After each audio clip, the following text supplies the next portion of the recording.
ሰላም እንዴት ናችሁ? ደህና ናችሁ? የዩቲዩብ ፋሚሊዎች ዛሬ የተገኘ ነው በቤት ማዕደስ ላይ ተገኝተናል ማለት ነው። በወሎ ደሴ ከተማ በዳንድ ቦሩ ኮሌጅ ተገኝተናል ማለት ነው። እስኪ ዛሬ የምናሳያችሁን የትምህርት ቤት በተማሪ ተነሳሽነት ክላሳቸውን ለማደስ የተነሱ ተማሪዎችን ከነዛ መካከለኛ አንደኞቹ ነን ማለት ነው። እና ደግሞ በተጨማሪ ክላሱንም እኛው ነን የምናድሰው ማለት ነው። ይህን ክላስ ነው ላሳያችሁ። መጀመሪያ ግድግዳው እንደምታዩት ማለት ነው እዚህ ላይ ቆርቆረናል ማለት ነው። መጀመሪያ ላይ ይሄ ግድግዳው ካልተቆረቆረ ቀለሙ ስለማይለቅ ለዛ ደግሞ ጅብሰም በሚሰራ ሰዓት ይሄ ጅብሰሙ ክራክ አድርጎ ሊወርድብን ይችላል ማለት ነው። እንግዲህ ቶሎ ይሄ ነው ይመስላል ማለት ነው። የኛ ክላስ ይሄ ነበረ። እንደምታዩት በጣም አስጠሊታ አስቀያሚ ክላስ ነበር ማለት ነው።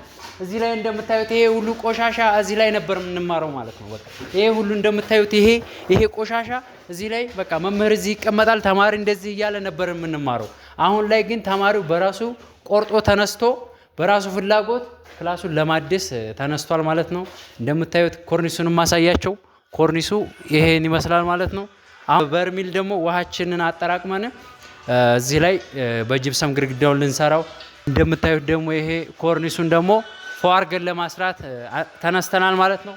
ይሄው እዚህ ላይ ደግሞ መስኮቱ የተቀባውን ቀለም አስለቅቀ ነው የሚገርም እዚህ ላይ መጋረጃ ነው የምናደርገው፣ ወይ መጋረጃ ወይም ደግሞ የሚያምር ቀለም እንቀባዋለን መስኮቱን ማለት ነው። ያው ከበጀትም አንፃር ከሰሞኑም ደግሞ ከነዳጁም አንፃር እና የምናደርገው ምንድነው ወደፊት በቃ ቆንጆ ቤት ጠብቁ ማለት ነው። ቆንጆ ይሄ መኖሪያ ቤት እንጂ ክላስ አይመስልም። በቃ ወንበሩ ነው እንጂ አይታችሁ እንትን የምትሉት ወንበሩም ብላክቦርዱን አይታችሁ ክላስ ነው ትላላችሁ እንጂ በቃ ሆቴል ነው የምናስመስለው ነው የምንላችሁ። በቃ የሚገርም ቆይታ ጠብቁ።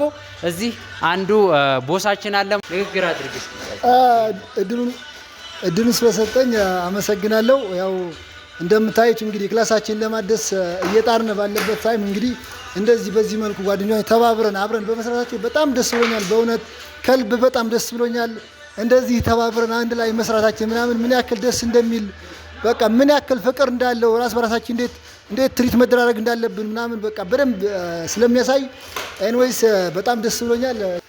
እና በተጨማሪም ደግሞ ሌሎች በቀላል ዋጋ በተመጣጣኝ እንዲሁም በለግዠሪ ማሰራት የምትፈልጉ ቤታቸውን ማሳደስም ሆነ አዲስም ቤት ማሰራት የምትፈልጉ በዚህ ቁጥር ባለው ይደውሉና እኛን ታገኙናላችሁ እና የሚገርም አድርገን እንሰራላችኋለን። የተለያየ ቪዲዮ ደግሞ ከፈለጋችሁ አካውንቱን ሰብስክራይብ እያደረጋችሁ ቤታችን እየመጣችሁ ማየት ትችላላችሁ። ዩቲዩብ ቤታችን ይመቻችሁ፣ እንወዳችኋለን። ከደሴ ነው ያለ ነው ማለት ነው። ከደሴ ደውሉ፣ ፏርገን እንሰራለን ማለት ነው።